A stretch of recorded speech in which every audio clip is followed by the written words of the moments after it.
Hey, how y'all doing? Um, just here with sweet little Athena.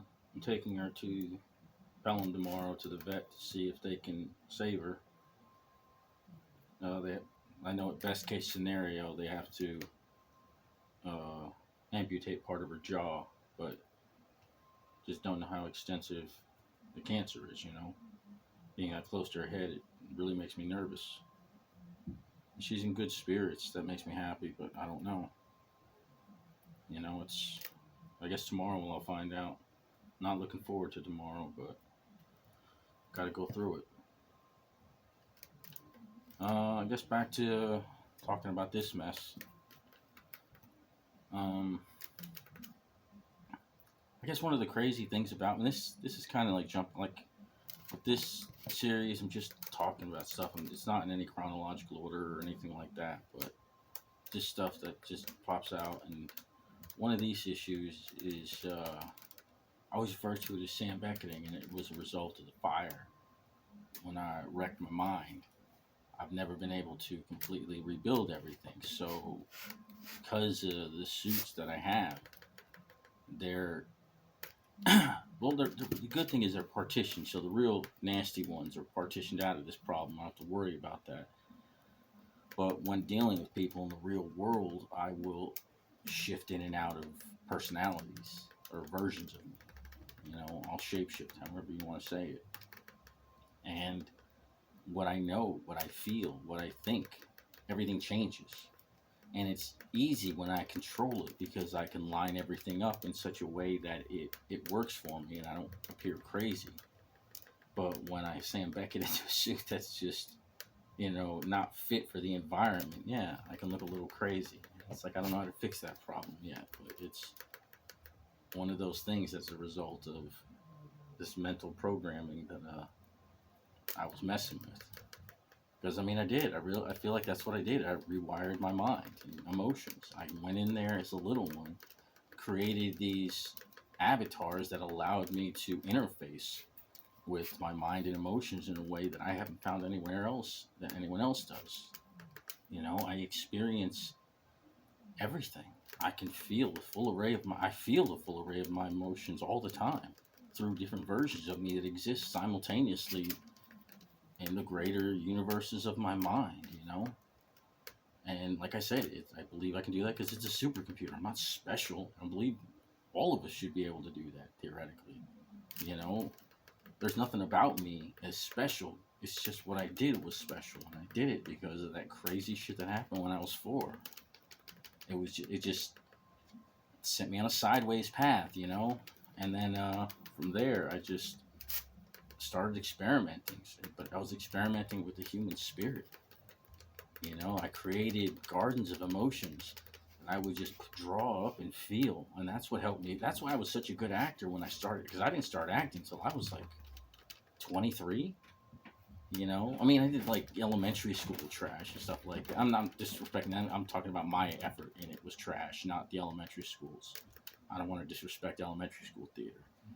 That's for Sir Arthur Cartwright. Um, but anyways, it's like I didn't get into acting until I was 23, but it was natural for me to step into it because I'd been a spiritual shapeshifter since age 4. It's the only way I know how to live and exist. And that allowed me to step in and out of roles so easily. I needed the information, the input, and all of that was in the script. It was either in the script or I got to create it. And I was always able to create stuff easy enough, even though it was an improv, because there was so much life in me already. I had lived so much through these imaginary lives in my head. And like I said, and that's another thing. There's no phrase I will say more than like I said, because at any given time, there's always like a baker's dozen of me standing around. Granted, they're all different versions of me in my head, but I'm conversing with myself constantly with all these different versions of myself. It kind of goes back to that cerebral thing where, that's a much greater scale, but I like to have a multitude of me around to bounce ideas off. That way I'm not looking at something one way. I'm looking at it in a multitude of ways. And like I said, that's how I live all my life. It's. I can narrow it down too, though, because when I put in suits, I can set certain parameters, so I can be dumb as shit if I wanted to. You know, I can block off things to where when I'm in a certain suit, I literally don't know things that I actually know. They're partitioned away. Like I said, it's a computer, right?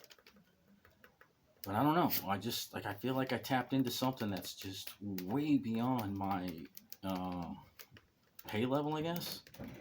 And I don't know what to do with it. You know, like I can't get anyone who is a serious professional to talk to me about it.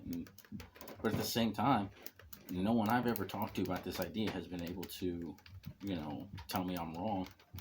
You know, I mean the acting idea. Sorry, I just jumped into that because again, that's a part of it too. It's like there's all these streams of thoughts that are going on at the same time. They're different lives that I'm living in these different bubbles.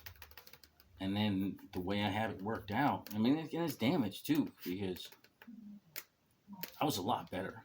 I was much better in my prime before I broke a lot of things in here. Now it's just kind of messy, you know. I got things duct taped together, hoping they'll work, you know. And some things do, some things don't. But again, that's why I Sam Beckett, because I broke so many things in here. And I just jump around from suit to suit every now and again. And it's like I'll be fine for a while, and then just boom, Sam Beckett into another one. And it's not always easy. Sometimes it's easy to get out of the suit. Sometimes not so much, you know. There's a lot of crazy things in here. But again, it's real as shit. It's just as real. Like, there's certain safeties I have to let me know that this is the real world, and the worlds in my mind aren't this, because it can be that real. But it can be anything. It can be cartoony. It's shit. It's your imagination, man. I've been using it.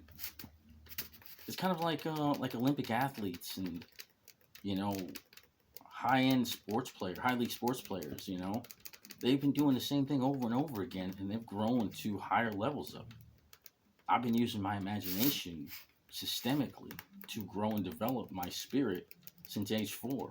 I've tapped into things that I can't find anyone else that knows or talks about. And there's a lot of things I keep to myself. I don't talk to about other people. It's like secret societies. I've been in a couple secret societies, like the Masons, and I made it to a 3rd degree Mason. But the thing about certain secret societies, there's certain code phrases, code words you can have that let them know you're a member of that society, and it's common among them. I won't reveal any because that's a dick move, but I mean it's common knowledge that those things exist. And I kind of picked up that myself. It's like when I talk to people, when I'm trying to, for lack of a better word, scan their mind and emotions to see what they have going on inside of them, holding back and listening to certain phrases. If someone ever says those phrases, it gives me an idea of where they are mentally and emotionally, and it allows me to know what level I'm going to speak to them at. So it's kind of a way I kind of keep my knowledge safe, I guess. Because it's not that I don't want to give it out. It's just you don't want to give it out to the wrong people because it could be used for nefarious things in certain ways. Either way, look at our girl like she wants to get up and move around a little. I just hope it's not terrible news tomorrow. I hope I can save her. I know it's going to cost me money either way, but I ain't ready to let her go, you know. I appreciate you spending time with me. Anybody who would listen to this, I mean, again, I really hope nobody's listening to this, but I need to talk somewhere, right? I'm too full. I can't keep it all inside anymore. But anyways, I'm gonna get out of here. If anybody was watching this, hope you take care.